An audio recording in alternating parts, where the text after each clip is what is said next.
February tang tarawm doi 2025 sagol se numit akoi hujik nungdil gi pung ama makhairom tar e ai nga sa ayuk Simulguri railway station manak ta leiriba Manipuri Borkola Manipuri laikai du ai changjaram me harga manak nakpa khoi hasara amadi singhadwar da maitai tariba singni mafam da changjaram magi mahutta akoi gi Gouri Sagar haina khangnaba akoi gi ahom ningthau gi konungsi Borkola manaki Gorgaon haiba mafam duda ngasai kareng ai ucharam me madudagi somda Sivasagar da Rongpur haina khangnaba Rongpur kawi Sivasagar gi akoi gi ahom ningthau gi konung na chingba bhaiga chandra da samu phaki bagi moi rong khoi gi rong mahol ga leiriba madugi ronghor ga na leiriba do ai ona hayeng uchage aduga hojik maru waina khoi gi Gouri Sagar haibasi khoi gi turel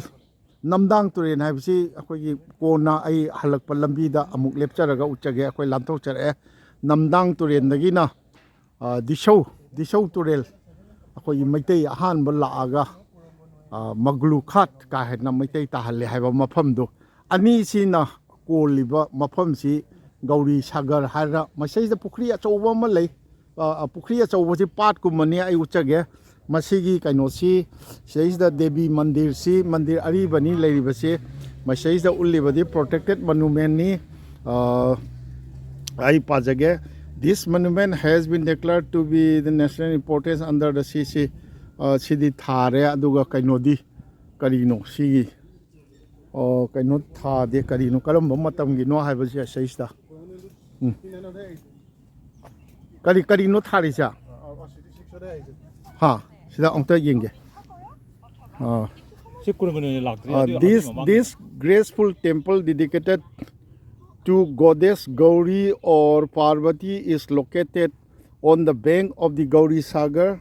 It was constructed by Queen Fuleshwari Devi, the chief queen of Ahom King Sivasagar, also known as Sutanfa, who reigned from 1714 to 1744. Sidi Kanogi Mamang Nina, Bhaigachandragi Mamang ni. Aduni adu ai sumna uchabani masumai tawdana ahomgi kingdom si yamna mapan phana leirami haibasi sugumba ariba khoi laisangumba asina tai ado hojik akoi kanogi Gouri Sagar haina lamsigi maming su Gouri Sagar haiba manak sida leiriba achauba pukri je uchage polsi yam sawi magi kanosi yam sangna ukriba sini Devidol ge se masigi akoi gi Chutheki yumbi gumba khoi leramatai kayumma matam amadadi masi mamangai gi chek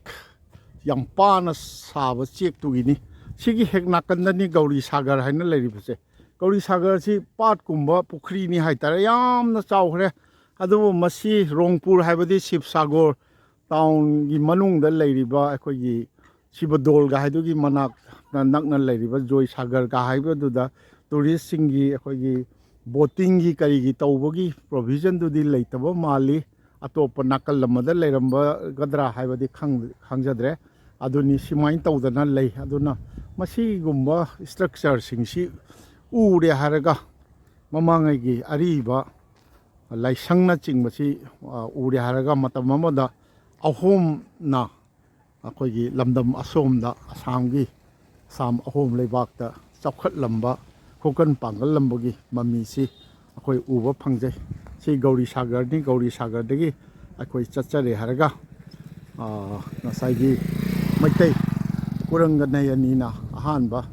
lakpada ma thajadana ahomgi rani oina maharani orakadori bini rani oina thajadana lakhiba da loina rakhiba maitai singbu khunda hangiba maglu khat haina khangnaba mafam adomda chachaga khwai mafamda amuk paudam jarake je dikhau muk college haidana dikhau ai dikhau turen mapanda akoi gi kuranganayani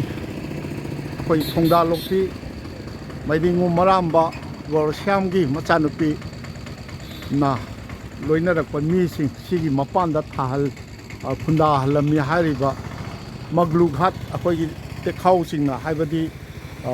ꯑꯍꯣꯝꯁꯤꯡꯅ ꯑꯩꯈꯣꯏꯒꯤ ꯃꯩꯇꯩꯁꯤꯡꯕꯨ ꯃꯣꯒ꯭ꯂꯨ ꯍꯥꯏꯔꯒ ꯈꯪꯅꯕ ꯑꯗꯨꯒꯤ ꯃꯐꯝꯗꯨ ꯌꯧꯖꯔꯛꯑꯦ ꯃꯁꯤꯗꯩꯁꯤꯗ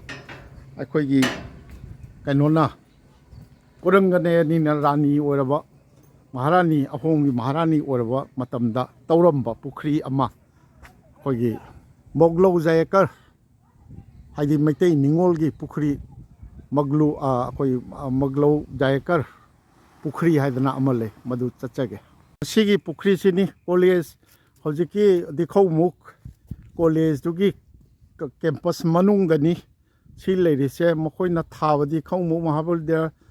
ꯑꯂꯨ ꯁ꯭ꯇꯥꯅꯤꯌꯥ ꯀꯩꯝꯇ ꯊꯥꯗ꯭ꯔꯦ ꯑꯗꯣ ꯊꯥꯏ ꯑꯩꯇꯤꯍꯥꯁꯤꯛ ꯃꯒ꯭ꯂꯧ ꯄꯨꯈ꯭ꯔꯤ ꯍꯥꯏꯗꯅ ꯍꯥꯏꯕꯗꯤ ꯑꯩꯈꯣꯏꯒꯤ ꯄꯨꯋꯥꯔꯤꯒꯤ ꯁꯥꯒꯣꯟꯅꯔꯕ ꯃꯩꯇꯩꯁꯤꯡꯒꯤ ꯄꯨꯈ꯭ꯔꯤ ꯍꯥꯏꯕꯅꯤ ꯃꯒ꯭ꯂꯧ ꯍꯥꯏꯕꯁꯤ ꯑꯍꯣꯝꯁꯤꯡꯅ ꯑꯩꯈꯣꯏꯕꯨ ꯃꯩꯇꯩꯕꯨ ꯃꯒ꯭ꯂꯧ ꯍꯥꯏꯅ ꯈꯪꯅꯕ ꯁꯤꯒꯤ ꯄꯨꯈ꯭ꯔꯤꯁꯤꯅꯤ ꯃꯒ꯭ꯂꯧ ꯄꯨꯈ꯭ꯔꯤ ꯍꯥꯏꯅ ꯉꯁꯤꯁꯨ ꯃꯈꯣꯏꯅ ꯃꯃꯤꯡ ꯃꯨꯊꯠꯄꯤꯗ꯭ꯔꯤ ꯃꯁꯤꯒꯤ ꯄꯨꯈ꯭ꯔꯤꯁꯤ ꯑꯩꯈꯣꯏꯒꯤ ꯃꯩꯇꯩ ꯅꯤꯡꯊꯧ ꯃꯖꯥꯏꯕꯦꯝꯃ ꯅꯤꯡꯉꯣꯜ ꯑꯩꯈꯣꯏꯒꯤ ꯐꯧꯗꯥ ꯂꯣꯛꯄꯤꯅ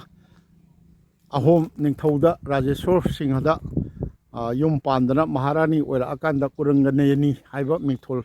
ꯐꯪꯉꯕ ꯃꯇꯝꯗ ꯇꯧꯕ ꯃꯁꯤ ꯃꯥꯒ ꯂꯣꯏꯅꯔꯛꯄ ꯃꯤ ꯃꯌꯥꯝꯗු ꯑꯩꯈꯣꯏꯒꯤ ꯃꯤꯌꯥꯝ ꯃꯩꯇꯩ ꯃꯌꯥꯝꯗු ꯁꯤꯗꯩꯁꯤꯗ ꯃꯣꯒ꯭ꯂꯧ ꯈꯥꯠ ꯍꯥꯏꯗꯅ ꯃꯣꯒ꯭ꯂꯧ ꯈꯥꯠ ꯍꯥꯏꯕꯁꯤ ꯑꯦꯔꯤꯌꯥ ꯃꯥꯒꯤ ꯏꯁꯇꯦꯠ ꯑꯃ ꯄꯤꯕꯅꯤ ꯏꯁꯇꯦꯠ ꯅꯠꯇꯕ ꯏꯁꯇꯦꯠ ꯑꯃ ꯄꯤꯕꯅꯤ ꯑꯗ ꯏꯁꯇꯦꯠꯇꯨꯗꯒꯤ ꯃꯥꯒꯤ ꯂꯧꯀꯣꯟ ꯀꯔꯤ ꯃꯥꯂꯧ ꯂꯧ ꯏꯃꯥ ꯂꯧ ꯍꯥꯏꯅ ꯈꯪꯅꯕ ꯍꯧꯖꯤꯛꯁꯨ ꯃꯥꯂꯧ ꯂꯧ ꯍꯥꯏꯅ ꯂꯩꯕ ꯃꯐꯝꯒ ꯂꯩ ꯍꯥꯏꯌꯦ ꯑꯩꯈꯣꯏꯒꯤ ꯃꯐꯝꯁꯤ ꯄꯨꯕꯤꯔꯛꯏꯁꯤ ꯑꯩꯈꯣꯏꯒꯤ ꯉꯁꯥꯏ ꯃꯣꯟꯇꯨ ꯕꯣꯔꯀꯣꯂꯥꯒꯤ ꯃꯣꯟꯇꯨꯅ मागी ममानबा अखोगी ताई अहोमगी इचिल नाव अपना नाम था कि ना आपका नाम मोर नाम ताई खोंसाओ ताई खोंसाओ ना या मतेंग पांगला आपने बहुत मदद किया हमको ये हाँ इधर के बारे में कुछ अपना अहोमिया भाषा में बता दीजिए আমি এটো ডিস্ট্রিক্টটো শিৱসাগৰ হয় আৰু আমি এতিয়া উপস্থিত আছো মগলৈ পুখুৰী দিখমুখ গৌৰীসাগৰৰ পৰা ধৰি লওক 10 কিলোমিটাৰ 12 কিলোমিটাৰ হ'ব এতিয়া আমি ইয়াৰ পুখুৰীটো পাৰতে ধৰি লওক কলেজ কিবা কিবি অকণ গঢ়ি উঠিছে কিন্তু ইয়াত নামটো মগলো নামে কলেজখন হোৱা নাই ইয়াত দিখমুখ কলেজ নামেহে প্ৰতিষ্ঠা হৈছে এতিয়া ককাইদেউটো দেখাইছে এই পুখুৰীটো অৰিজিনেল পুৰংগয়নী দিনতে খনোৱা ৰাইজে পানী খাবৰ কাৰণে দিখমুখ ৰাইজে আৰু এতিয়া ইয়াত মানে সংৰক্ষিত ভিতৰত বিশেষ কৰা নাই আৰু ফেন্সিং দিছে আৰু পাৰত স্কুল কলেজ কিবা কিবি আছে ইমানে আৰু বিশেষ ইতিহাসৰ ভিতৰতে পুখুৰীটোৱে চিন আছে আৰু মানে পুৰংগয়নী মগলো পুখুৰী নামে ইমানে আৰু अभी भी ऐतिहासिक मगलो पुखरी बोल के लिखा है ठीक है ना अभी भी इधर में लिखा है ইয়াত এইটো লিখা আছে ঐতিহাসিক মগলো পুখুৰী কাছ সংৰক্ষণ কেন্দ্ৰ পুখুৰীত মানে কাছ আছে ধৰি লওক আৰু দিখমুখ মহাবিদ্যালয় পৰিয়াল আৰু স্থানীয় ৰাইজৰ 2019 চনত মানে এইটো সংৰক্ষিত হ'ব লাগিব ইয়াত ৰাইজে সিদ্ধান্ত কৰি কাছ মেলি থৈছে এতিয়া পুখুৰীত হয়তো কেতিয়াবা ওলাই চাগে আমি দেখি পোৱা নাই কিন্তু কোনোবাই হয়তো দেখিবও পাৰে কিন্তু আমি আজি প্ৰথম আহিছোঁ অহা যোৱা কৰি থাকোঁতে দেখি থাকোঁ কিন্তু আমি ইমান গুৰুত্ব দিয়া নহয় মানে নিজৰ কামত ঘূৰি থাকোঁ টাইমৰ কামতে ঘূৰি থাকোঁ কিন্তু চাবলৈ অহা নাই আমি কিন্তু আজি ককাইদেউহঁত অহাৰ কাৰণে আমি আহিলোঁ ভাল লাগিলে আৰু আমাৰ ইতিহাসটো ধৰি লওক অসমত যেনেকৈ জিলিকি উঠিছে মণিপুৰতো তেনেকৈ আমাৰ আইমাতৃগৰাকীক মানে প্ৰতিষ্ঠা কৰিব লাগে আমি অসমতো প্ৰতিষ্ঠা কৰিছোঁ আৰু তেওঁৰ চিনস্বৰূপে ইয়াত যথেষ্ট মণিপুৰী লোক আছে যোৰহাটত আছে শিৱসাগৰত আছে কাছাৰ চিলৰ যথেষ্ট জেগাত আছে আৰু স্মৃতি হিচাপে পুখুৰী আছে আৰু মণিপুৰী দুৱাৰ আছে মণিপুৰী খাটত আমি উপস্থিত আছো এখন মগলো খাট বুলি কয় যাক মানে কুৰংগয়নীক মণিপুৰী টাই ভাষাত মগলো বুলি কয় মগলোসকলে হ'ল মণিপুৰী আৰু এতিয়া আমি মণিপুৰী খাটতে আছো দিখমুখ অঞ্চলত আৰু এইটো ইতিহাস বুৰঞ্জীত লিপিবদ্ধ আছে ইয়াত নামটো কোনোবাই সলাবলৈ বিচাৰিলেও সলাব নোৱাৰে কাৰণ ইতিহাসটো সদায় সত্য আৰু শুদ্ধ ওপৰত প্ৰতিষ্ঠিত চন তাৰিখ সকলো মিলাই পিনিয়ে লিখা হয় আৰু আমাৰ ইতিহাসটো ভুলো নহয় কাৰণ কেলে আমাৰ অসমতো যিখিনি সাঁচিপতীয়া পুথি আছে সেই সাঁচিপতীয়া পুথি আজি দিল্লীতো আছে মোগলৰ হাতত আৰু ব্ৰিটিছ লাইব্ৰেৰীটো আছে তিনিটা মিলাইহে বুৰঞ্জী তথ্যখিনি যে শুদ্ধ আমি আৰু সেই শুদ্ধ তথ্যৰ ওপৰতে আজি সকলো খাত পাম বিচাৰি পিনি ককাই ভাই আগবাঢ়ি আহিছে আমাৰ সম্বন্ধীয়খিনিও আগবাঢ়ি আহিছে ভাল লাগিছে ইয়াকে মোৰ বক্তব্য সামৰণি মাৰিছোঁ থেংক ইউ সিনি ꯑꯩꯈꯣꯏꯒꯤ ꯏꯇꯤꯍꯥꯁꯤꯛ ꯑꯣꯏꯔꯕ ꯑꯩꯈꯣꯏꯒꯤ ꯀꯩꯅꯣꯗꯁꯨ ꯂꯥꯏꯔꯤꯛꯇꯁꯨ ꯑꯗꯨꯝ ꯐꯪꯕ ꯑꯩꯈꯣꯏꯒꯤ ꯗꯤꯈꯧ ꯇꯨꯔꯦꯜꯒꯤ ꯇꯣꯔꯕꯥꯟꯗ ꯑꯩꯈꯣꯏꯒꯤ ꯃꯒ꯭ꯂꯨ ꯈꯥꯠ ꯍꯥꯏꯗꯅ ꯈꯥꯠ ꯍꯥꯏꯕꯅꯤ ꯈꯥꯠꯁꯤꯗ ꯂꯩꯔꯒ ꯑꯩꯈꯣꯏꯒꯤ ꯃꯩꯇꯩ ꯅꯤꯡꯊꯧ ꯀꯣꯟꯒꯤ ꯃꯖꯥ ꯏꯕꯦꯝꯃ ꯐꯨꯡꯗꯥ ꯂꯣꯛꯄꯤ ꯀꯣꯔꯪꯒꯅꯌꯅꯤ ꯑꯍꯣꯝ ꯅꯤꯡꯊꯧ ꯔꯥꯖꯦꯁꯣꯔꯁꯤꯡꯒꯤ ꯃꯍꯥꯔꯥꯅꯤ ꯀꯣꯔꯪꯒꯅꯌꯅꯤꯅ ꯇꯧꯔꯝꯕ ꯑꯩꯈꯣꯏꯒꯤ ꯃꯒ꯭ꯂꯧ ꯖꯌꯀꯦꯔ ꯄꯨꯈ꯭ꯔꯤ ꯍꯥꯏꯗꯅ ꯃꯣꯏꯅꯁꯨ ꯌꯥꯝ ꯐꯖꯅ ꯏꯇꯤꯍꯥꯁꯤꯛ ꯃꯒ꯭ꯂꯧ ꯄꯨꯈ꯭ꯔꯤ ꯍꯥꯏꯅ ꯉꯁꯤ ꯐꯥꯎꯕ ꯑꯩꯈꯣꯏ ꯃꯩꯇꯩꯒꯤ ꯃꯤꯡ ꯃꯨꯠꯍꯟꯕꯤꯗ꯭ꯔꯤ ꯑꯗꯣ ꯃꯐꯝꯁꯤꯗ ꯆꯪꯖꯔꯝꯃꯒ ꯑꯃꯨꯛ ꯃꯊꯪ ꯑꯃꯨꯛ ꯑꯩꯈꯣꯏꯒꯤ ꯃꯅꯤꯄꯨꯔ ꯏꯇꯤꯍꯥꯁꯀ ꯃꯅꯤꯄꯨꯔꯒꯤ ꯀꯣꯔꯪꯒꯅꯌꯅꯤꯒ ꯃꯔꯤ ꯂꯩꯅꯕ ꯃꯐꯝꯁꯤꯡ ꯃꯊꯪ ꯎꯠꯆꯒꯦ ꯃꯐꯝꯁꯤꯅꯤ ꯑꯩꯈꯣꯏ ꯗꯤꯈꯧ ꯇꯨꯔꯦꯜꯒꯤ ꯇꯣꯔꯕꯥꯟꯗ ꯀꯣꯔꯪꯒꯅꯌꯅꯤ ꯑꯩꯈꯣꯏꯒꯤ ꯐꯨꯡꯗꯥ ꯂꯣꯛꯄꯤ ꯃꯩꯇꯩ ꯅꯤꯡꯊꯧ ꯀꯣꯟꯒꯤ ꯅꯤꯡꯉꯣꯜ ꯐꯨꯡꯗꯥ ꯂꯣꯛꯄꯤ ꯊꯥꯖꯔꯒ ꯂꯥꯛꯈꯤꯕꯗ ꯂꯣꯏꯅꯔꯛꯈꯤꯕ ꯃꯩꯇꯩꯁꯤꯡ ꯈꯨꯟꯗꯥ ꯂꯩꯇꯥꯍꯟꯈꯤꯕ ꯃꯒ꯭ꯂꯨ ꯈꯥꯠ ꯍꯥꯏꯗꯅ ꯀꯣꯔꯪꯒꯅꯌꯅꯤꯒꯤꯗꯃꯛꯇ ꯑꯍꯣꯝ ꯅꯤꯡꯊꯧꯅ ꯄꯤꯕꯤꯕ ꯂꯝ ꯑꯩꯈꯣꯏ ꯂꯧꯀꯣꯟꯒ ꯌꯥꯝ ꯆꯥꯎꯅ ꯂꯩꯔꯝꯕꯖꯥꯠꯅꯤ ꯍꯧꯖꯤꯛꯇꯤ ꯃꯐꯝ ꯑꯁꯤꯗ ꯂꯩꯔꯝꯕ ꯃꯩꯇꯩꯁꯤꯡ ꯑꯗꯨ ꯈꯔ ꯑꯃꯅ ꯑꯩꯈꯣꯏꯒꯤ ꯑꯈꯪ ꯑꯍꯩ ꯈꯔꯅ ꯏꯕꯤꯕ ꯂꯥꯏꯔꯤꯛꯁꯤꯡꯗ ꯑꯩꯈꯣꯏꯒꯤ ꯃꯣꯔꯥꯟ ꯂꯥꯟꯒꯤ ꯃꯇꯝꯗ ꯀꯣꯔꯪꯒꯅꯌꯅꯤꯅ ꯃꯐꯝꯁꯤꯗꯒꯤ ꯉꯁꯤꯒꯤ ꯕꯣꯔꯀꯣꯂꯥ ꯁꯥꯏꯠꯀꯤ ꯁꯤꯡꯍꯗ꯭ꯋꯥꯔ ꯑꯩꯈꯣꯏꯒꯤ ꯁꯤꯡꯍꯗ꯭ꯋꯥꯔ ꯑꯗꯒꯤ ꯍꯠꯁꯣꯔꯥ ꯍꯥꯏꯕ ꯃꯐꯝꯗꯨꯗ ꯄꯣꯔꯛꯈꯤꯕꯅꯤ ꯄꯣꯔꯛꯑꯒ ꯈꯨꯟꯗꯥꯍꯟꯈꯤꯕꯅꯤ ꯍꯥꯏꯕ ꯚꯔꯁꯟ ꯑꯃ ꯑꯗꯨꯒ ꯆꯦꯜꯂꯛꯑꯒ ꯃꯐꯝꯗꯨꯗ ꯂꯩꯈꯤꯕꯅꯤ ꯍꯥꯏꯕ ꯃꯐꯝ ꯀꯩꯅꯣ ꯚꯔꯁꯟ ꯑꯃ ꯑꯗꯨꯕꯨ ꯑꯅꯤꯃꯛ ꯑꯃꯅꯕꯨ ꯆꯨꯝꯃꯁꯨ ꯑꯃꯅꯕꯨ ꯆꯨꯝꯃꯁꯨ ꯉꯁꯤꯒꯤ ꯍꯠꯁꯣꯔꯥ ꯑꯗꯒꯤ ꯁꯤꯕꯁꯥꯒꯣꯔ ꯃꯅꯥꯛꯀꯤ ꯉꯁꯥꯏ ꯕꯣꯔꯀꯨꯂꯥꯗꯨꯗꯒꯤ ꯀꯤꯂꯣꯃꯤꯇꯔ 7-8 ꯑꯩꯈꯣꯏꯒꯤ ꯅꯣꯡꯆꯨꯞ ꯄꯥꯡꯅ ꯆꯨꯝꯗ꯭ꯔꯤꯡ ꯂꯥꯛꯑꯦ ꯍꯥꯏꯔꯒ ꯁꯤꯕꯁꯥꯒꯔ ꯇꯥꯕ ꯇꯥꯎꯟ ꯇꯥꯕ ꯂꯝꯕꯤꯗ ꯂꯥꯛꯑꯦ ꯍꯥꯏꯔꯒ ꯂꯩꯔꯤꯕ ꯁꯤꯡꯍꯗ꯭ꯋꯥꯔ ꯑꯗꯒꯤ ꯑꯩꯈꯣꯏꯒꯤ ꯍꯠꯁꯣꯔꯥꯗ ꯂꯩꯔꯤꯕ ꯃꯩꯇꯩꯁꯤꯡ ꯑꯁꯤ ꯍꯥꯏꯔꯤꯕ ꯃꯇꯝꯗꯨꯒꯤ ꯃꯣꯔꯥꯟ ꯂꯥꯟꯒꯤ ꯃꯇꯝꯗ ꯁꯤꯒꯤ ꯃꯣꯒ꯭ꯂꯨ ꯈꯥꯠ ꯂꯩꯔꯤꯕ ꯃꯐꯝꯁꯤꯗꯒꯤ ꯂꯥꯛꯈꯤꯕꯅꯤ ꯍꯥꯏꯕꯁꯤꯃꯗꯤ ꯏꯇꯤꯍꯥꯁꯅ ꯁꯥꯈꯤ ꯑꯣꯏꯗꯅ ꯑꯗꯨꯝ ꯆꯨꯝꯃꯒꯗꯕ ꯋꯥꯐꯝ ꯑꯣꯏꯅ ꯂꯩꯔꯦ ꯑꯗꯨ ꯗꯤꯈꯧ ꯇꯨꯔꯦꯜꯗꯨ ꯑꯩꯈꯣꯏ ꯗꯤꯈꯧ ꯇꯨꯔꯦꯜ ꯇꯣꯔꯕꯥꯟꯗ ꯆꯠꯆꯒꯦ ꯑꯗꯨꯒ ꯕꯣꯛꯗꯩ ꯍꯥꯏꯅ ꯑꯩꯈꯣꯏꯒꯤ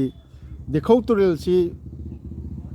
ꯖꯒꯥ ꯄꯤꯛꯑꯁꯨ ꯃꯐꯝꯁꯤꯡꯗ ꯇꯣꯉꯥꯟꯕ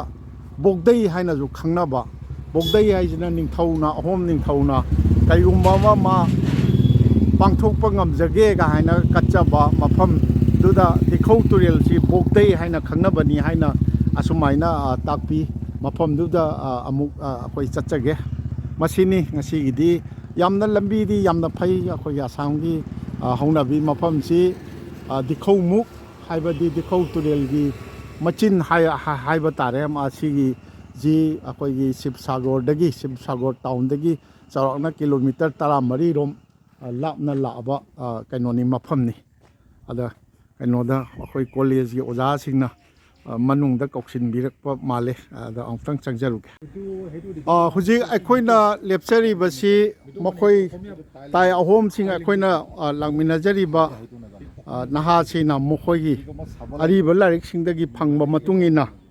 ꯑꯩꯈꯣꯏ ꯃꯤꯇꯣꯡ ꯇꯨꯔꯦꯟ ꯍꯥꯏꯅ ꯈꯪꯅꯩ ꯃꯤꯇꯣꯡ ꯇꯨꯔꯦꯟꯁꯤꯗ ꯑꯩꯈꯣꯏꯒꯤ ꯂꯥꯛꯑꯒ ꯇꯨꯔꯦꯟꯒꯤ ꯀꯩꯅꯣꯁꯤꯗꯩꯁꯤꯗ ꯑꯩꯈꯣꯏꯒꯤ ꯐꯨꯡꯗꯥ ꯂꯣꯛꯄꯤꯁꯤ ꯀꯣꯔꯪꯒꯅꯌꯅꯤ ꯑꯣꯏꯔꯛꯀꯗꯧꯔꯤꯕ ꯐꯨꯡꯗꯥ ꯂꯣꯛꯄꯤꯁꯤ ꯂꯨꯍꯣꯡꯅꯅꯕ ꯂꯥꯛꯄꯁꯤ ꯒꯤ ꯑꯣꯛꯅꯅꯕ ꯒꯦꯠ ꯑꯃ ꯁꯥꯔꯝꯕꯒꯤ ꯃꯐꯝꯅꯤ ꯍꯥꯏꯅ ꯒꯦꯠꯁꯤꯗꯤ ꯂꯩꯇ꯭ꯔꯦ ꯃꯁꯤ ꯒꯦꯠꯁꯤꯒꯤ ꯑꯩꯈꯣꯏꯒꯤ ꯔꯤꯃꯦꯟꯁ ꯍꯥꯏꯇꯥꯔꯦ ꯑꯔꯤꯕ ꯀꯩꯅꯣꯅꯤ ꯍꯥꯏꯕꯁꯤꯗꯤ ꯑꯗꯨꯝ ꯃꯥꯒꯤ ꯆꯦꯛꯀꯤ ꯑꯄꯥꯕ ꯀꯩꯅꯣꯁꯤꯅ ꯑꯗꯨꯝ ꯈꯪꯉꯦ ꯃꯁꯤ ꯁꯨꯃꯥꯏꯅ ꯇꯧꯗꯅ ꯒꯦꯠ ꯂꯩꯔꯝꯃꯤ ꯃꯁꯤ ꯁꯥꯔꯒ ꯑꯗꯨꯒ ꯀꯣꯔꯪꯒꯅꯌꯅꯤ ꯂꯨꯍꯣꯡꯈꯤꯕ ꯐꯨꯡꯗꯥ ꯂꯣꯛꯄꯤ ꯂꯨꯍꯣꯡꯈꯤꯕꯁꯤꯗ ꯃꯁꯤꯗꯒꯤ ꯏꯁꯤꯡ ꯁꯣꯛꯑꯒꯁꯨ ꯁꯤꯖꯤꯟꯅꯈꯤ ꯍꯥꯏꯗꯅ ꯑꯩꯈꯣꯏꯒꯤ ꯃꯈꯣꯏꯒꯤ ꯑꯔꯤꯕ ꯂꯥꯏꯔꯤꯛꯁꯤꯡꯗ ꯃꯈꯣꯏꯁꯨ ꯃꯈꯣꯏꯒꯤꯗꯧꯅ ꯑꯩꯈꯣꯏꯒꯤ ꯑꯔꯤꯕ ꯄꯨꯌꯥ ꯑꯗꯨꯗ ꯏꯔꯝꯕ ꯀꯩꯗꯧꯕꯒ ꯃꯌꯥꯝ ꯑꯃ ꯂꯩꯕꯖꯥꯠꯅꯤ ꯃꯁꯤꯅꯤ ꯍꯧꯖꯤꯛꯇꯤ ꯃꯤꯇꯣꯡ ꯇꯨꯔꯦꯟ ꯍꯥꯏꯕꯁꯤ ꯀꯅꯥꯒꯨꯝꯕ ꯑꯍꯜ ꯂꯃꯟꯁꯤꯡꯅ ꯁꯨꯅꯥꯏ ꯇꯨꯔꯦꯟ ꯁꯨꯅꯥꯏ ꯇꯨꯔꯦꯟꯁꯤ ꯑꯁꯥꯝꯒꯤ ꯃꯐꯝ ꯑꯌꯥꯝꯕ ꯃꯐꯝ ꯈꯔꯗ ꯁꯨꯅꯥꯏ ꯇꯨꯔꯦꯟ ꯁꯨꯔꯥꯏ ꯇꯨꯔꯦꯟ ꯍꯥꯏꯕꯁꯤ ꯌꯥꯝꯅ ꯊꯦꯡꯅꯩ ꯑꯗꯨꯅ ꯁꯨꯅꯥꯏ ꯇꯨꯔꯦꯟ ꯍꯥꯏꯅꯁꯨ ꯈꯪꯅꯕ ꯃꯐꯝ ꯑꯃ ꯑꯣꯏꯔꯝꯕ ꯌꯥꯏ ꯃꯁꯤ ꯎꯔꯪꯒꯅꯌꯅꯤ ꯂꯨꯍꯣꯡꯅꯅꯕꯒꯤꯗꯃꯛꯇ ꯃꯅꯤꯄꯨꯔꯗꯒꯤ ꯄꯣꯔꯛꯈꯤꯕ ꯃꯇꯝꯗꯨꯗ ꯃꯥꯒꯤ ꯑꯣꯛꯅꯅꯕ ꯁꯥꯈꯤꯕ ꯒꯦꯠꯀꯤ ꯃꯐꯝꯅꯤ ꯃꯗꯨꯒꯤ ꯂꯦꯝꯍꯧꯕ ꯃꯆꯥꯛꯁꯤꯡꯅꯤ ꯍꯥꯏꯅ ꯍꯧꯖꯤꯛꯇꯤ ꯊꯣꯡ ꯂꯩ ꯃꯊꯛꯇ ꯑꯗꯣ ꯊꯣꯡꯒꯤ ꯅꯠꯇꯦ ꯃꯁꯤ ꯑꯗꯨꯒ ꯊꯣꯡꯒꯤ ꯃꯇꯝꯗꯨꯒꯤ ꯑꯔꯤꯕ ꯀꯩꯅꯣꯅꯤ ꯍꯥꯏꯕꯁꯤꯃꯗꯤ ꯆꯦꯛꯁꯤꯒꯤ ꯆꯦꯛ ꯂꯩꯔꯤꯕ ꯃꯑꯣꯡꯒꯤ ꯆꯦꯛꯁꯤꯅ ꯑꯗꯨꯝ ꯇꯥꯛꯆꯔꯦ ꯍꯧꯖꯤꯛ ꯑꯩꯈꯣꯏ ꯉꯁꯤ ꯒꯧꯔꯤ ꯁꯥꯒꯔ ꯁꯤꯕꯁꯥꯒꯔꯒꯤ ꯒꯧꯔꯤ ꯁꯥꯒꯔ ꯈꯣꯡꯆꯠꯁꯤꯒꯤ ꯃꯅꯨꯡ ꯆꯟꯅ ꯑꯩꯈꯣꯏꯅ ꯍꯧꯖꯤꯛ ꯂꯦꯞꯆꯔꯤꯕ ꯃꯐꯝꯁꯤ ꯃꯥꯂꯧ ꯑꯥꯂꯤ ꯍꯥꯏꯕꯁꯤ ꯑꯩꯈꯣꯏꯒꯤ ꯂꯝꯕꯤ ꯍꯥꯏꯕꯅꯤ ꯃꯥꯂꯧ ꯍꯥꯏꯕꯁꯤꯅ ꯃꯅꯥꯏꯃꯥꯖꯤ ꯑꯁꯤꯅ ꯃꯐꯝꯅꯤ ꯖꯣꯔꯍꯥꯠ ꯗꯤꯁꯇ꯭ꯔꯤꯛꯀꯤ ꯃꯅꯨꯡ ꯆꯟꯅꯅꯤ ꯑꯩꯈꯣꯏ ꯁꯤꯕꯁꯥꯒꯔꯗꯒꯤ ꯀꯤꯂꯣꯃꯤꯇꯔ 60ꯃꯨꯛ ꯂꯥꯞꯄ ꯃꯐꯝꯗ ꯑꯩꯈꯣꯏ ꯂꯥꯛꯆꯔꯦ ꯃꯅꯥꯏꯃꯥꯖꯤ ꯍꯥꯏꯔꯤꯕ ꯃꯐꯝꯁꯤ ꯗ ꯕꯣꯛꯗꯩ ꯆꯦꯟꯕ ꯇꯨꯔꯦꯟ ꯕꯣꯛꯗꯩꯁꯨ ꯑꯩꯈꯣꯏ ꯃꯇꯝꯁꯤ ꯄꯨꯡ 3:40 ꯇꯥꯁꯤꯜꯂꯛꯑꯦ ꯊꯦꯡꯒꯗꯧꯕ ꯃꯥꯜꯂꯦ ꯑꯗꯣ ꯃꯁꯤꯒꯤ ꯗꯩꯁꯤꯗ ꯂꯩꯔꯤꯕ ꯃꯅꯥꯏꯃꯥꯖꯤ ꯍꯥꯏꯔꯤꯕ ꯁꯤꯗꯩꯁꯤꯗ ꯂꯩꯔꯤꯕꯁꯤ ꯉꯁꯥꯏꯒꯤ ꯑꯩ ꯑꯃꯨꯛꯀ ꯍꯟꯅ ꯎꯠꯆꯒꯦ ꯑꯩꯈꯣꯏꯒꯤ ꯃꯥꯂꯧ ꯍꯥꯏꯕꯁꯤ ꯃꯇꯝꯗꯨꯗ ꯀꯨꯔꯪꯒꯅꯌꯅꯤꯒꯤ ꯂꯣꯏꯅꯅ ꯂꯥꯛꯄ ꯃꯩꯇꯩ ꯀꯌా ꯑꯃꯁꯨ ꯃꯁꯣꯝꯗ ꯈꯨꯟꯗꯥꯍꯜꯂꯒ ꯑꯩꯈꯣꯏꯒꯤ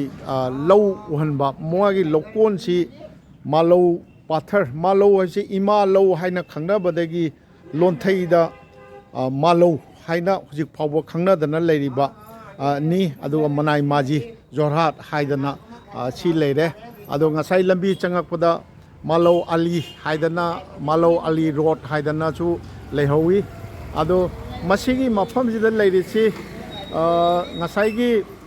ꯃꯃꯥꯡꯗ ꯑꯩꯅ ꯍꯥꯏꯖꯈꯤꯕꯗ ꯗꯤꯈꯧ ꯇꯨꯔꯦꯜꯒ ꯕꯣꯛꯗꯩ ꯇꯨꯔꯦꯜꯒ ꯑꯃꯠꯇ ꯑꯣꯏꯅ ꯑꯩ ꯄꯟꯖꯈ꯭ꯔꯕ ꯃꯥꯜꯂꯦ ꯃꯗꯨ ꯇꯣꯉꯥꯟꯕ ꯑꯃꯨꯛ ꯑꯣꯏꯔꯝꯃꯦ ꯑꯗ ꯑꯩꯒꯤꯁꯤ ꯁꯣꯛ ꯇꯥꯔꯤꯛ ꯀꯔꯤꯒꯗꯤ ꯑꯩ ꯑꯃꯠꯇ ꯄꯟꯖꯗꯕꯅꯤ ꯑꯩꯒꯤꯗꯤ ꯆꯥꯎꯔꯥꯛꯅ ꯈ꯭ꯋꯥꯏꯒꯤ ꯃꯐꯝꯗ ꯁꯨꯝꯕ ꯃꯐꯝꯗ ꯃꯩꯇꯩ ꯂꯩꯕ ꯑꯗꯨꯒ ꯁꯨꯝꯕꯗ ꯂꯩꯔꯝꯕ ꯀꯔꯝꯍꯥꯏꯅ ꯇꯧꯅ ꯂꯩꯔꯝꯕ ꯍꯥꯏꯕꯗꯨ ꯆꯥꯎꯔꯥꯛꯄ ꯑꯃ ꯊꯝꯖꯅꯕ ꯑꯩ ꯍꯣꯠꯅꯖꯕꯅꯤ ꯑꯗꯣ ꯃꯁꯤꯒꯤ ꯃꯅꯥꯏꯃꯥꯖꯤꯗ ꯂꯩꯔꯤꯕ ꯉꯁꯤꯒꯤ ꯎꯔꯤꯕ ꯑꯩꯈꯣꯏꯒꯤ ꯂꯝꯕꯤ ꯁꯤꯗꯩꯁꯤꯗ ꯇꯥꯔꯤꯕ ꯅꯥꯛ ꯌꯦꯠꯇ ꯇꯥꯔꯤꯕꯁꯤꯡꯁꯤ ꯇꯦꯈꯥꯎ ꯑꯍꯣꯝꯁꯤꯡꯒꯤꯅꯤ ꯃꯁꯤ ꯌꯥꯝ ꯅꯨꯡꯁꯤꯕ ꯑꯃꯅ ꯃꯈꯣꯏꯅꯗꯤ ꯍꯧꯖꯤꯛ ꯍꯥꯏꯅꯤꯡꯗ꯭ꯔꯕ ꯃꯈꯣꯏ ꯃꯇꯝ ꯑꯃꯗ ꯂꯩꯔꯝꯕ ꯃꯩꯇꯩꯁꯤꯡꯅ ꯑꯩꯈꯣꯏꯒꯤ ꯍꯧꯖꯤꯛꯇꯤ ꯑꯍꯣꯝꯒꯤ ꯕꯔꯨꯋꯥ ꯍꯥꯏꯕ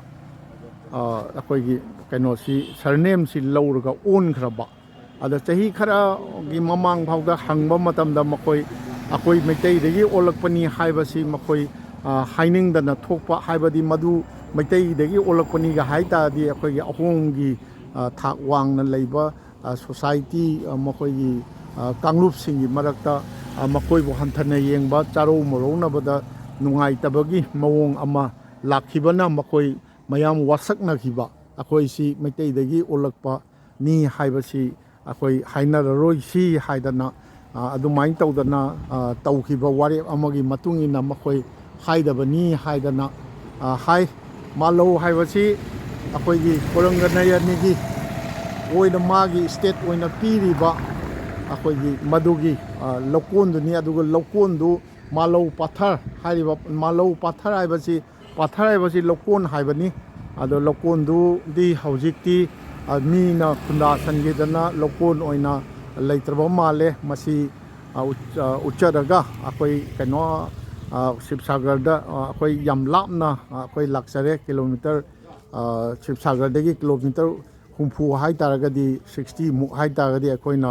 ꯁꯤꯃꯜꯒꯨꯔꯤꯒꯤ ꯁ꯭ꯇꯦꯁꯟ ꯃꯌꯥꯗ ꯂꯩꯖꯔꯤꯕ ꯑꯗꯨꯗꯒꯤꯗꯤ ꯌꯥꯝ ꯂꯥꯞꯅ ꯀꯤꯂꯣꯃꯤꯇꯔ 17 ꯑꯃꯒ ꯇꯤꯟꯁꯤꯟ ꯇꯥꯔꯒꯗꯤ 80ꯃꯨꯛ ꯑꯩꯈꯣꯏ ꯂꯥꯛꯑꯦ ꯑꯗꯨꯒ ꯉꯁꯥꯏ ꯍꯥꯏꯗꯣꯛꯇꯅ ꯑꯩꯈꯣꯏ ꯀꯔꯤꯕ ꯃꯒ꯭ꯂꯨ Maglu Pukriga akoigi Kuranganayani na Toramba Pukriga du Sacharuba Kedo Boduga Tautagadi more than 100 kilometer akoi laksare amuk akoi hanjagadorni masini Manaimaji hairiba mafam sida leiba leiramba maitai singdi akoigi pura akoigi yengdiba aina handak chachaba khongchat sidaisa Assamgi sidaisa chachaba sida maitai na akoigi ahum nya wongiba tekhaw wongiba sengbudi leibra gaina hangbirakpa yauki maduni sigi mafam sida leiramba maitai singdi ngasi Burua haiba akoigi ahomgi surname lauraga onkhre masi haijaraga akoi amuk hannanaba taujage masidagi masigi manak nakna bogdai turen haibasi cheli bogdai turen gi mapan chida ni makoi maitai singna tari se turen dudi changjara maroige aduga hangibada akoigi namdang turen haidra ngasai akoina laksabada Sivasagar dagi kitang hendolakpada Sivasagar khoi Gaurisagar Yoksillakpada namdang turen haina amalei akhoi yamna nungsiba maitai ipa ipusing athaubasingi ikheng chengiba turen macha amakha tauraga ngasigi akhoi Gouri Sagar gi khongchat ki paudam masi loisinjana ba hona jage nun akhoi hojiksi thingjile adudi akhoi hannaba taurasina turel si akhoi na hojik lepcharamba mafamdudagi khije hek tholakpaga adum leire manakta thonga chawbama leire sigi torban sidani akhoi maitai singna tarami base Manaimaji haiba sidaisda Manaimaji ase akhoi lakminariba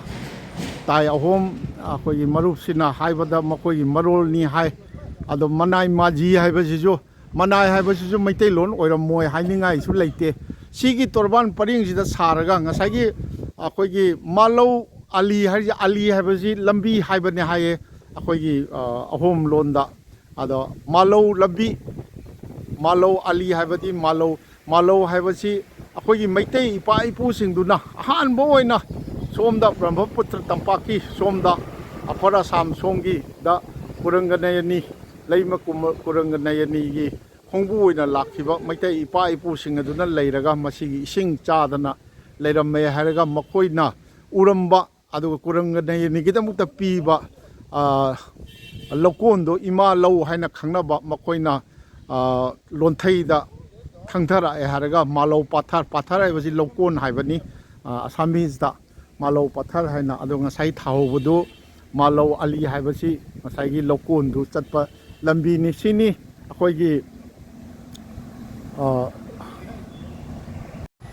Bogdoi turel se yam chauramba turen mali hojiksu ising chapchana lei masini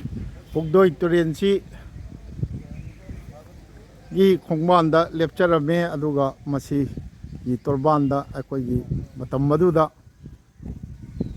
laplaba maramda Manipur thadu erga la erga tamlaba ahom leibaki lamdam sida khunda ahanba oibikhiba maitai ipa ipu singi mafamda thamoidagi talpon kacharamge Jorhat Manaki Manaimaji akoigi malau haina khangnaramba koi bogdai turel gi mapanda akoi maitai na ahanba khunda ramba maitai gi adungai gi ima ibel singna maitai gi phanek ki phoramba mafam dudagi akoi laksaraga masi aina lepchariba mafam si namdang turel gi mathakta saba thong ni ngasai akoina Sivasagar dagi Gaurisagar laksaba matamda akoi gi lanba thong ni border ni masi gi namdang turel si lalaga namdang turen adagi akoi gi dikhau turen adagi bogdai haibana singba singsi marak sidani maitai singna leirammise masai se lepa hujik mangre nong su tai ado masigi namdang turel si phadana udre mai ju mammi ado turel si ising ichel ju kange haitai masigi turel si aina yamna uchaningi si akoi gi moral langi matamda maitai lanmi sing akoi tongan version ising kangdana leramba ising gi ꯊꯤꯡꯒꯠꯇꯅ ꯃꯣꯔꯥꯟꯁꯤꯡꯅ ꯊꯤꯡꯒꯠꯂꯒ ꯀꯪꯍꯟꯕꯒꯤ ꯀꯩꯅꯣꯁꯤꯗꯩꯁꯤꯗ ꯃꯄꯥꯟꯁꯤꯗꯩꯁꯤꯗ ꯃꯈꯣꯏ ꯃꯩꯇꯩ ꯂꯥꯟꯃꯤꯁꯤꯡ ꯄꯣꯊꯥꯗꯅ ꯂꯩꯕꯗ ꯑꯩꯈꯣꯏꯒꯤ ꯃꯈꯣꯏꯅ ꯏꯁꯤꯡꯁꯤ ꯊꯤꯡꯒꯠꯂꯝꯕ ꯏꯁꯤꯡꯗꯨ ꯊꯥꯗꯣꯛꯑꯒ ꯑꯩꯈꯣꯏꯒꯤ ꯈꯪꯍꯧꯗꯅ ꯑꯦꯇꯦꯛ ꯇꯧꯗꯅ ꯍꯥꯠꯈꯤꯕꯅꯤ ꯍꯥꯏꯕꯅꯆꯤꯡꯕ ꯚꯔꯁꯟꯁꯨ ꯐꯪꯖꯩ ꯑꯗꯨꯒ ꯍꯥꯏꯔꯤꯕ ꯅꯝꯗꯥꯡ ꯇꯨꯔꯦꯜꯁꯤꯒꯤ ꯃꯄꯥꯟꯁꯤꯗꯩꯁꯤꯗ ꯃꯩꯇꯩ ꯂꯥꯟꯃꯤꯁꯤꯡꯒ ꯑꯩꯈꯣꯏꯒꯤ ꯁꯣꯝꯒꯤ ꯃꯣꯔꯥꯟ ꯂꯥꯜꯍꯧꯕꯁꯤꯡꯒ ꯑꯩꯈꯣꯏ ꯂꯥꯟꯊꯦꯡꯅꯗꯅ ꯃꯩꯇꯩ ꯂꯥꯟꯃꯤ ꯀꯌꯥ ꯊꯋꯥꯏ ꯊꯥꯈꯤꯕ ꯑꯗꯨꯒ ꯍꯥꯏꯔꯤꯕ ꯇꯨꯔꯦꯜ ꯑꯁꯤꯗ ꯅꯝꯗꯥꯡꯒꯤ ꯇꯨꯔꯦꯜꯁꯤꯗ ꯑꯩꯈꯣꯏꯒꯤ ꯃꯩꯇꯩ ꯂꯥꯟꯃꯤꯁꯤꯡꯒꯤ ꯏ ꯆꯦꯟꯈꯤꯕ ꯏꯉꯥꯡ ꯆꯦꯟꯈꯤꯕ ꯃꯗꯨꯅ ꯃꯔꯝ ꯑꯣꯏꯔꯒ ꯃꯥꯏꯀꯩ ꯑꯁꯣꯝꯗ ꯂꯩꯔꯝꯕ ꯃꯩꯇꯩ ꯑꯍꯜ ꯂꯃꯟꯁꯤꯡꯅ ꯇꯨꯔꯦꯜꯁꯤꯒꯤ ꯅꯝꯗꯥꯡ ꯍꯥꯏꯔꯤꯕ ꯇꯨꯔꯦꯜꯁꯤꯒꯤ ꯏꯁꯤꯡꯁꯤ ꯁꯣꯛꯅ ꯆꯥꯅꯔꯝꯗꯦ, ꯆꯥꯕ ꯊꯛꯄꯗꯤ ꯂꯥꯏꯔꯗꯅ ꯏꯁꯤꯡꯁꯤ ꯃꯈꯨꯠꯅ ꯐꯥꯎꯕ ꯁꯣꯛꯅꯔꯝꯗꯦ ꯍꯥꯏꯕ ꯑꯃ ꯆꯞ ꯆꯥꯅ ꯂꯩ꯫ ꯑꯗꯨ ꯃꯁꯤ ꯑꯩꯈꯣꯏꯒꯤ ꯃꯩꯇꯩ ꯍꯧꯔꯛꯏꯕ ꯅꯍꯥꯔꯣꯜ ꯃꯤꯔꯣꯜꯁꯤꯡꯅꯁꯨ ꯑꯩꯈꯣꯏ ꯅꯤꯡꯁꯤꯡꯍꯟꯖꯅꯤꯡꯉꯤ꯫ ꯋꯥꯐꯝ ꯑꯁꯤ ꯊꯝꯖꯔꯒ ꯉꯁꯤ ꯑꯩꯈꯣꯏꯅ ꯑꯩꯈꯣꯏꯒꯤ ꯃꯣꯒꯂꯨ ꯄꯨꯈ꯭ꯔꯤ, ꯑꯩꯈꯣꯏꯒꯤ ꯃꯣꯒꯂꯨ ꯖꯌꯀꯔ ꯄꯨꯈ꯭ꯔꯤ ꯑꯩꯈꯣꯏꯅ ꯆꯠꯆꯔꯨꯕ ꯀꯩꯗꯧꯔꯨꯕ ꯃꯌꯥꯝ ꯀꯨꯔꯪꯒꯅꯦꯅ ꯇꯧꯔꯝꯕ ꯄꯨꯈ꯭ꯔꯤ, ꯃꯩꯇꯩꯅ ꯑꯍꯥꯟꯕ ꯈꯨꯟꯗꯥꯔꯝꯕ ꯃꯐꯝꯅꯆꯤꯡꯕ ꯆꯠꯆꯔꯨꯕ ꯑꯩꯈꯣꯏꯒꯤ ꯖꯣꯔꯍꯥꯠ ꯇꯥꯎꯟ ꯃꯅꯥꯛꯇꯒꯤ ꯌꯥꯝ ꯂꯥꯞꯄꯦ ꯑꯩꯈꯣꯏꯅ ꯍꯟꯖꯔꯛꯄꯁꯦ 60 ꯃꯐꯝꯁꯤꯗꯒꯤ 60 ꯀꯤꯂꯣꯃꯤꯇꯔꯅꯤ ꯑꯩꯈꯣꯏꯒꯤ ꯒꯧꯔꯤ ꯁꯥꯒꯔ ꯁꯤꯕꯁꯥꯒꯔꯒꯤ ꯃꯁꯤꯒꯤ ꯃꯅꯥꯛꯇ ꯃꯁꯤꯒꯤ ꯄꯥꯎꯗꯝꯁꯤ ꯂꯣꯏꯁꯤꯟꯖꯒꯦ꯫ ꯑꯗꯨꯅ ꯇꯥꯕꯤꯔꯤꯕ ꯌꯦꯡꯕꯤꯔꯤꯕ ꯈ꯭ꯋꯥꯏꯒꯤ ꯃꯐꯝꯗ ꯃꯍꯧꯁꯥꯒꯨꯝ ꯁꯅꯊꯣꯡꯒꯤ ꯃꯅꯤꯟꯗ꯭ꯔ ꯀꯣꯟꯁꯝꯅ ꯑꯃꯨꯛꯀꯁꯨ ꯅꯣꯂꯨꯛꯆꯔꯤ ꯍꯥꯏꯖꯔꯒ ꯉꯁꯤꯒꯤ ꯑꯩꯒꯤ ꯈꯣꯡꯆꯠ ꯑꯁꯤ ꯂꯣꯏꯁꯤꯟꯖꯒꯦ꯫